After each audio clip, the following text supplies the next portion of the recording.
Welcome to Not Your Typical Leadership Coaching, the podcast that builds on conventional wisdom and adds a fresh perspective on this ever-evolving field of coaching. Are you fed up with advice that doesn't really get to the heart of the matter or really get you? Whether you're a reluctant or seasoned leader, this podcast is for you. Embark on a journey of actionable insights, harness untapped potential, and learn to develop a mindset that will transform you permanently. Not Your Typical Leadership Coaching, where we shatter boundaries and awaken the confident and compassionate leader within.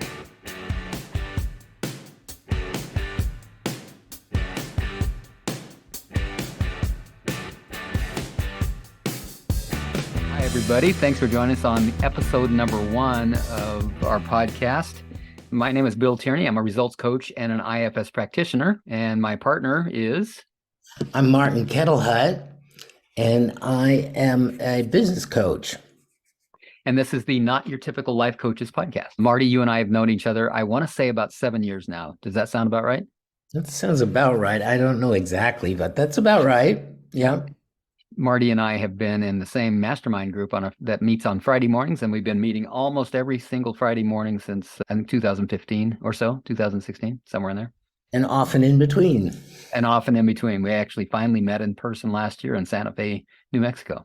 That's right. Yeah, which was just more of a central location for both Marty and I and the other 3 coaches that meet on Friday mornings with us. And I think that the viewer, listener is going to have an opportunity to hear from Paula and Nora and Jeff as well in future episodes.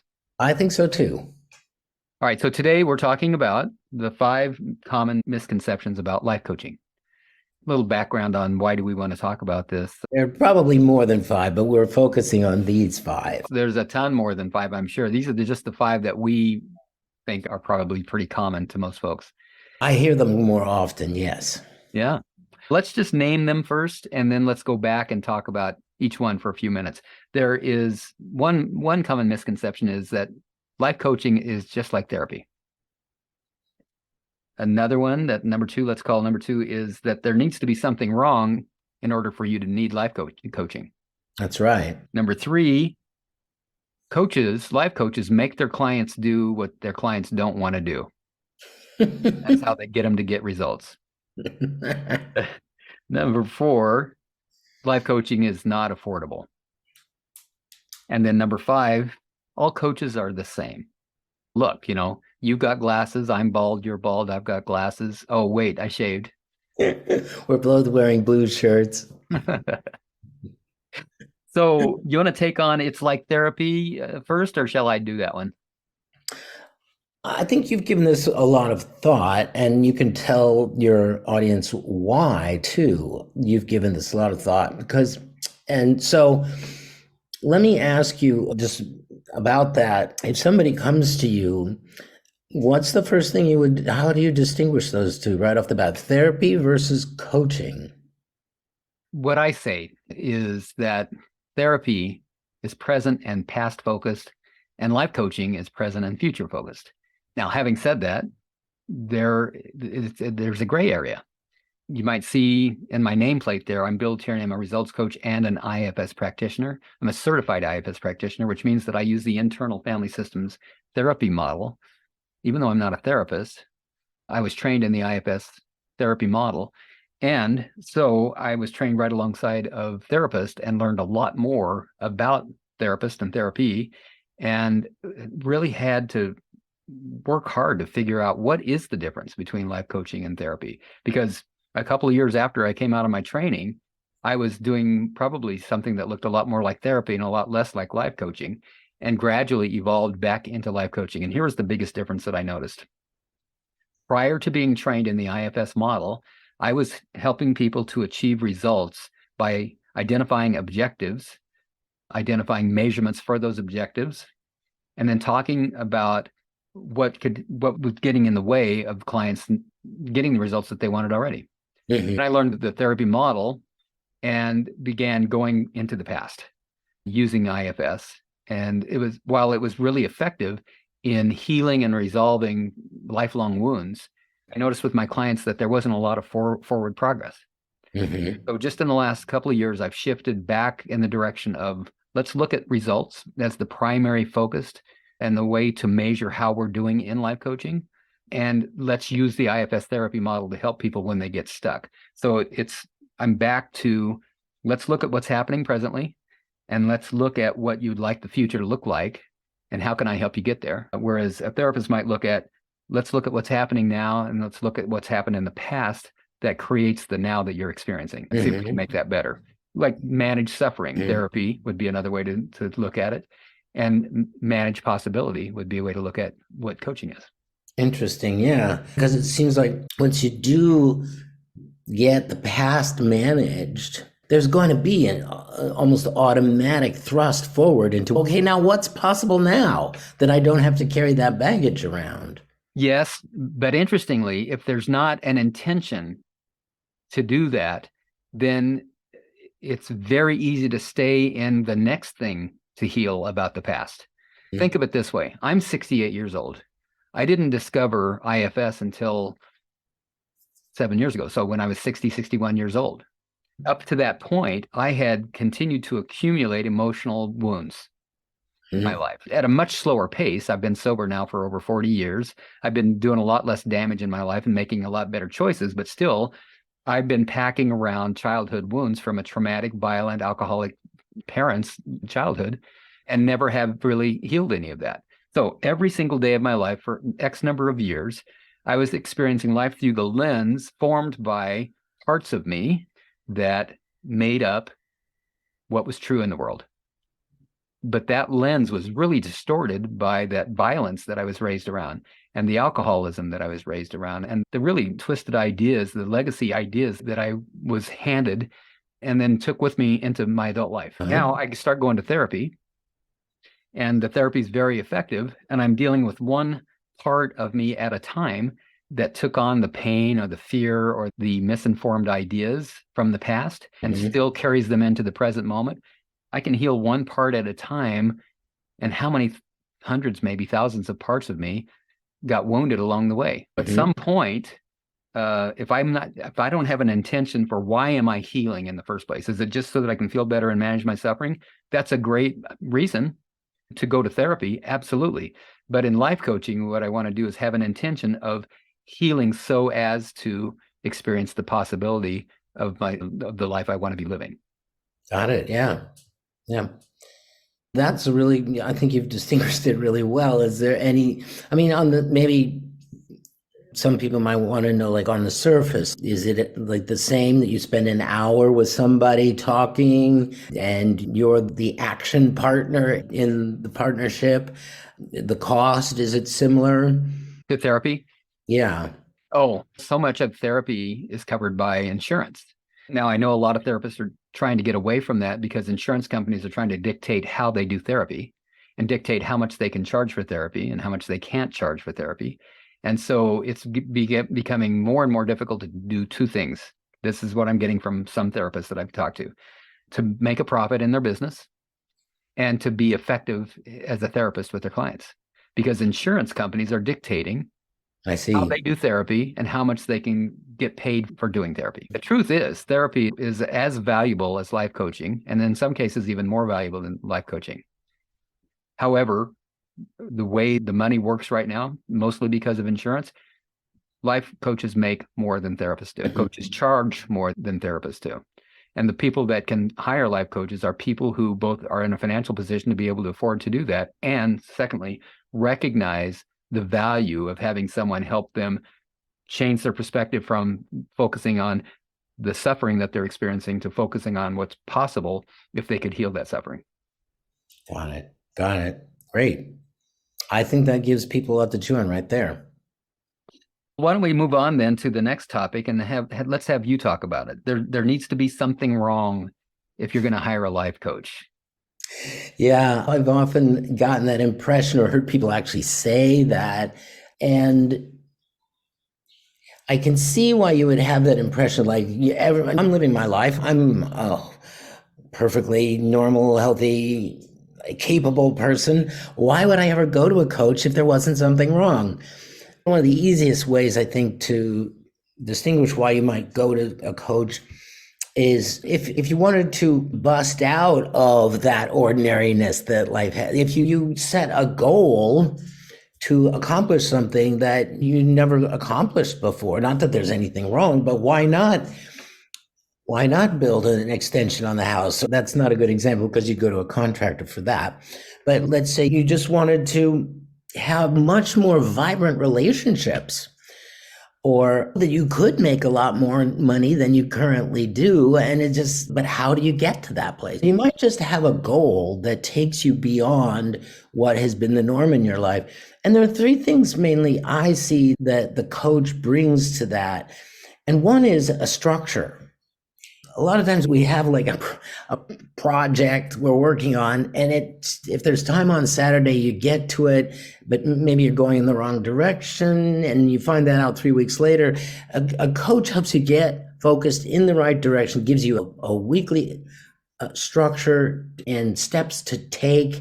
And secondly, it holds you accountable to doing that. So you don't fall off your path, but you stay with it. Even if there's trouble along the way, then there's somebody to handle that with, so that the accountability piece is really important. And finally, the third piece, a coach is going to make sure to help you find an easeful and joyous way to get this project off the ground and accomplished, rather than sometimes when we don't have any other input, we just assume this must be the way to do this, but it's treacherous or hard. And so I think structure, accountability, and affinity for the project, it's way beyond your norm, is a big part of what the coach brings, even if there's nothing wrong.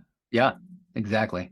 Would you agree if the client shows up in a coaching session with the context, there's something wrong with me, that I have this challenge that I need to ask for help around, coach can help with that as well? Absolutely. Yeah, exactly. I think that's one of the main things that if I look back on all the coaching relationships I've had, usually that's what's in the way, is some assumption that there's something wrong. It's like being in disagreement with what is. And once you dismantle that, unpack that, you start to see, oh, here's the way forward. Yeah. Disagreement with what is. Or would you include in that disagreement with what is an unawareness of what it actually is? Yes. They're two sides of the same coin, I say. So for example, I might believe that I'm not capable of overcoming this particular challenge that I brought to life coaching. That would be an assumption that would have me misaligned with what is, because what I've learned about not only myself, but every single one of my clients over the last 12 years is that we are all capable far beyond what we believe we are.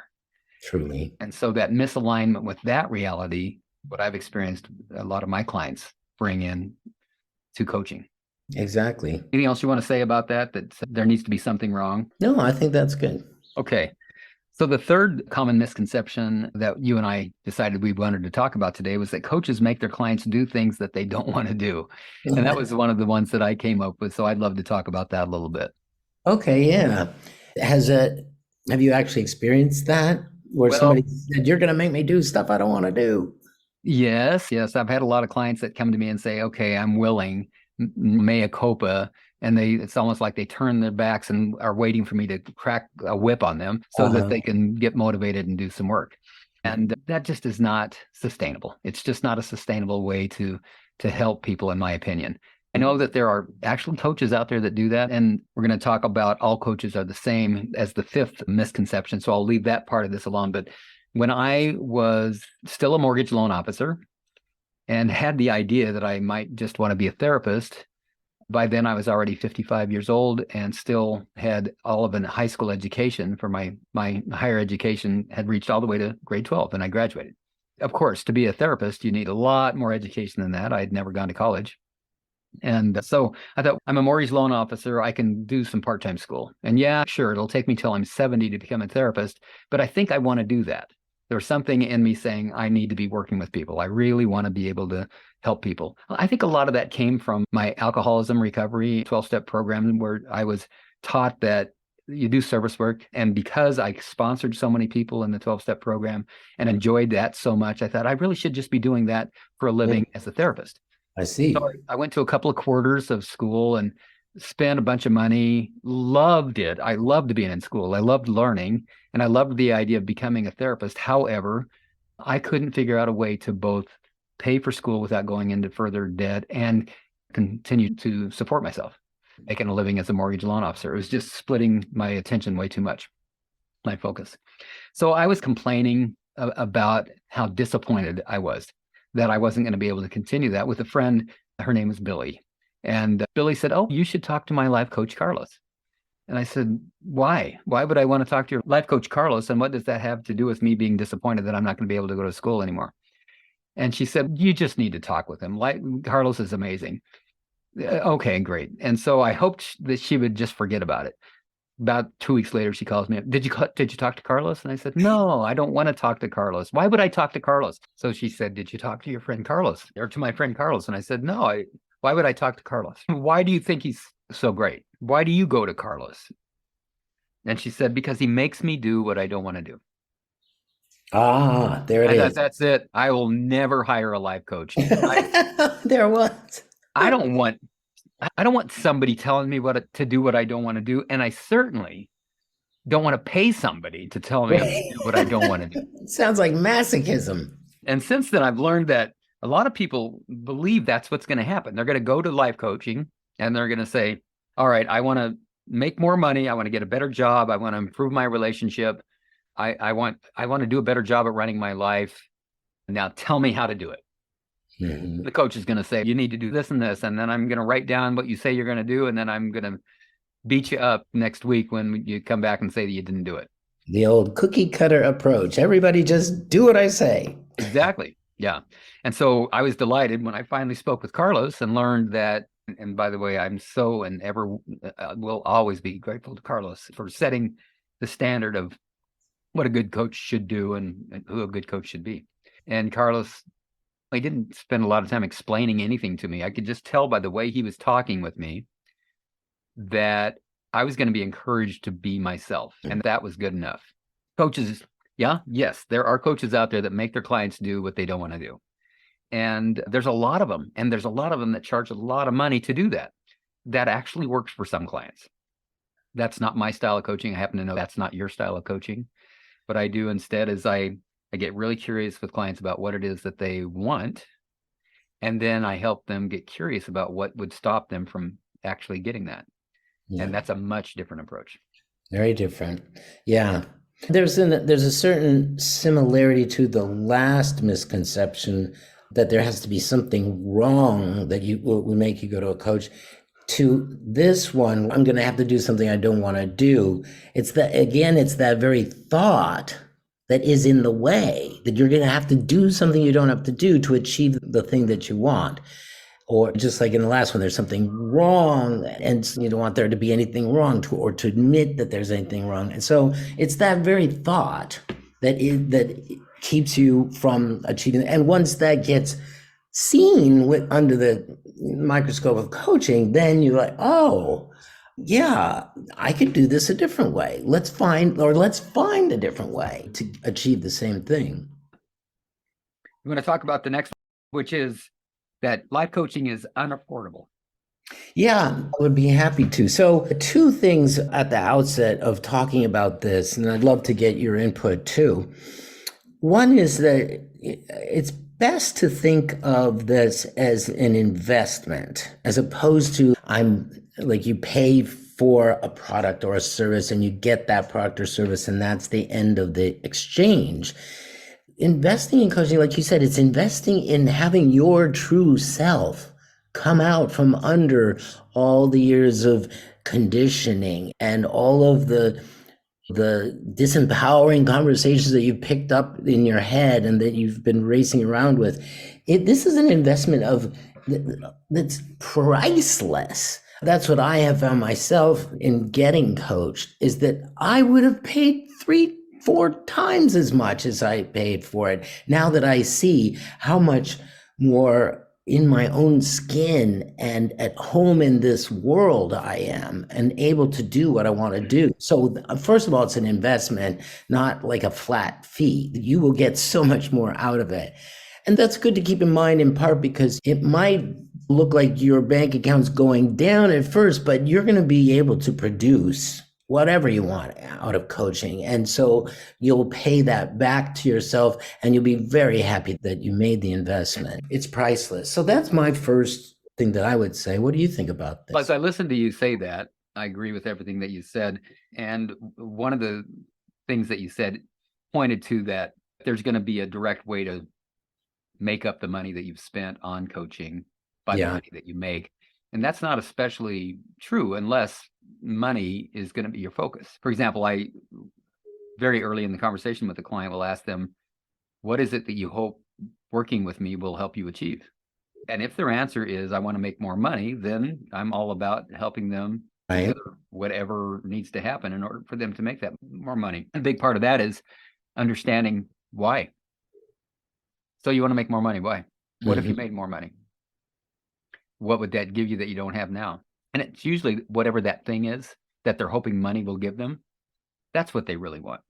Of course. It's much harder to measure happiness, joy, fulfillment, contentment, connection, and many of these other things they're hoping money is going to give them. And most of my clients initially don't understand that's what they're hoping money will get them. They don't know that they're missing out on connection or fulfillment or purpose or an opportunity to find purpose or to be generous. They don't know that until they go diving in deeper.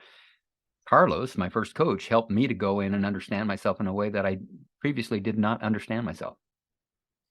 So I guess my point is, it's difficult many times to measure a return on the investment with life coaching, which is why it's so important, I believe, to set up measurements, ways to measure what's typically not measurable. How do you measure happiness? How do you measure contentment and fulfillment? And then how do you put a price tag on that? I remember with one of my clients, he had presented as, I have anxiety and depression.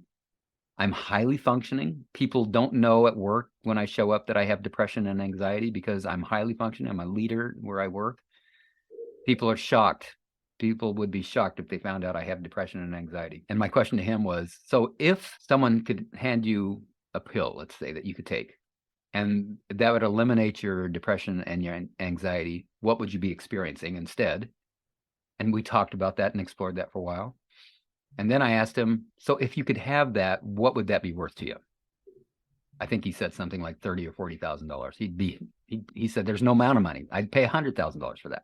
And so the value of the quality of life when compared to the cost of life coaching, regardless of what it is, and we don't all charge the same amount, it is up to the client themselves.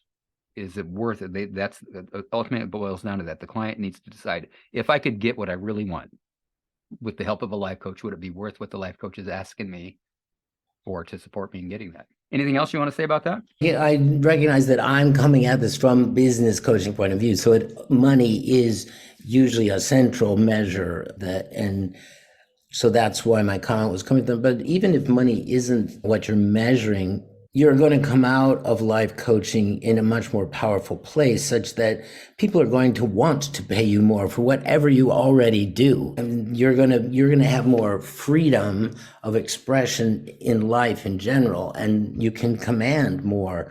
So even if that's not the goal, that it's something that will be possible for you out of coaching. So that's right. But all of this is pointing to our last topic, which is that not all coaches are the same. That's right. Yeah. That gave me another idea, another thought that I'd actually like to at least put into the space, and that is that look at the other side of the money. What is it that I, Joe, potential client of a life coach, have to do to get the money that I now will hand off to my life coach, who's going to help me have the life that I want?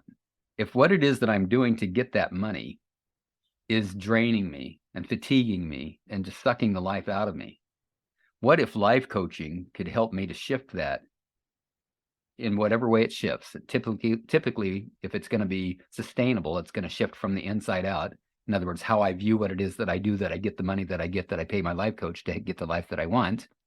What if the result of that life coaching is that I have the life that I want and I generate the money that I earn in a way that I love and enjoy, that fills me up, that energizes me, and that is aligned with my purpose? That's a great deal. Doesn't matter how much money you're earning. Exactly. That's a great deal. It's a good deal. And one more thing I want to add to this is that I believe so much in life coaching that I have paid thousands and thousands of dollars for life coaching. And I believe in my own business. I believe in my industry. I believe in the value of life coaching. And so I'm willing to pay premium for quality life coaching. The fifth common misconception is all coaches are the same.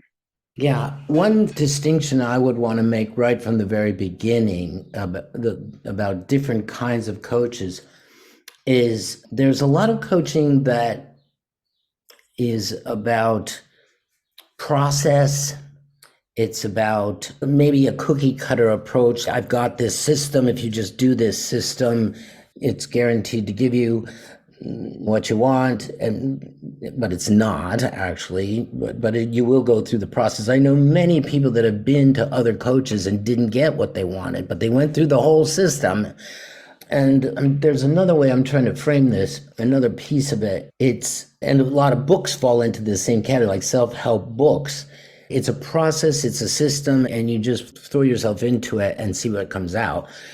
And that's on the one side. But then there's another whole school of coaching, which sometimes goes by the name ontological, which is about the way you're being and how that makes such a difference, not only in the way you go about it, the process or system that you use, but in how it feels to be going through that. And the results, I would say, are much enhanced because there's an enjoyment of the process, or an alignment with who you are. Again, going back to being, right? And this is a whole different school of coaching than I think a lot of people are aware of. And there are different training programs for coaches that offer this kind of coaching. But I know that both you and I are trained in the ontological approach. And I think it's really important to be aware. Am I choosing somebody who's going to run me through a system that has worked for them, or maybe a few other people? Or is this going to be based on who I am and who I need to be or want to be, right? Those are two very different approaches. Absolutely. And let me just toss in that there are many coaches that do both, and I'm one of those. I do have a system. I see. But my system is designed with one clear objective, and that is to develop self-leadership. Now, that term means self with a capital S is how the internal family systems model refers to true self, who we authentically and truly are.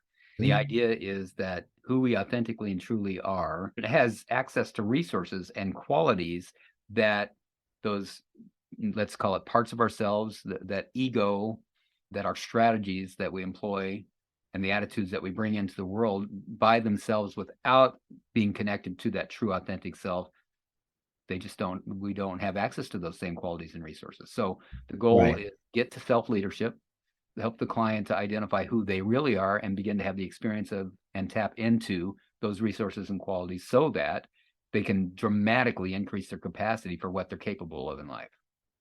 And I think the other thing about that kind of approach is that the results are more sustainable too. Sometimes you can do somebody's process and it'll work for a month or two, and then because it's not based in who you are, it's propped up for a short while, but it's not sustainable. And if it comes, like you said earlier, from the inside, then it's going to be something based on what's infinitely and eternally true. And so it's going to have a sustainability like nothing else. Compared to possibly a strategy that's designed to manipulate a particular outcome for a temporary piece of time, as long as you continue to pump the effort into it. Exactly right. Yeah. The thing I've discovered about self and self-energy and self-resources is that it's self-sustainable. That once I've tapped into who I authentically am, not only am I not drained, and not only do I have to continue to do I not have to continue to pump energy into it? It energizes me. It's like a self-charging battery. It's incredible. We have talked about the 5 common misconceptions. This is episode 1. Let's summarize. We talked about that one of the common misconceptions is it's like therapy. And yes, in some ways it is, but life coaching and therapy are 2 completely different approaches to how to help a person and what kind of help a person can expect to get. Both are very valuable, and it's up to the therapist and the client and the life coach and the client to help determine what is most appropriate. And a good life coach is going to say, you're probably more suited to therapy for a while to do some healing so you can get to the point where you can start tapping into your true authentic self and into your true power. So that's number 1. Number 2 was there needs to be something wrong. Give us just a brief summary about that, Marty, please. No, yeah, the answer is no, there doesn't. Right? It might just be that you want to take life to another level, as they say, and the coach is going to help bring structure to that you can rely on to produce the result, accountability to hold you to staying in the process till you get what you want, and a way of going about it that has to be an enjoyable process. I want to toss out there that one of the episodes, Marty, you and I talked just before we hit record today, and we've got over 60 different topics and counting that there is to talk about. And one of those topics is what I call compassionate accountability, which is dramatically different than shaming accountability. So it's like therapy is a misconception. There needs to be something wrong is a misconception. Coaches make their clients do things they don't want to do. No, a good life coach, in my opinion, will help the clients identify what they want to do and understand why it is that they don't want to do what they think they have to do to get to the point where there's choice, where there's clarity, and where, as you said earlier, who they are being as they attempt to overcome the challenge or achieve the objective is empowered.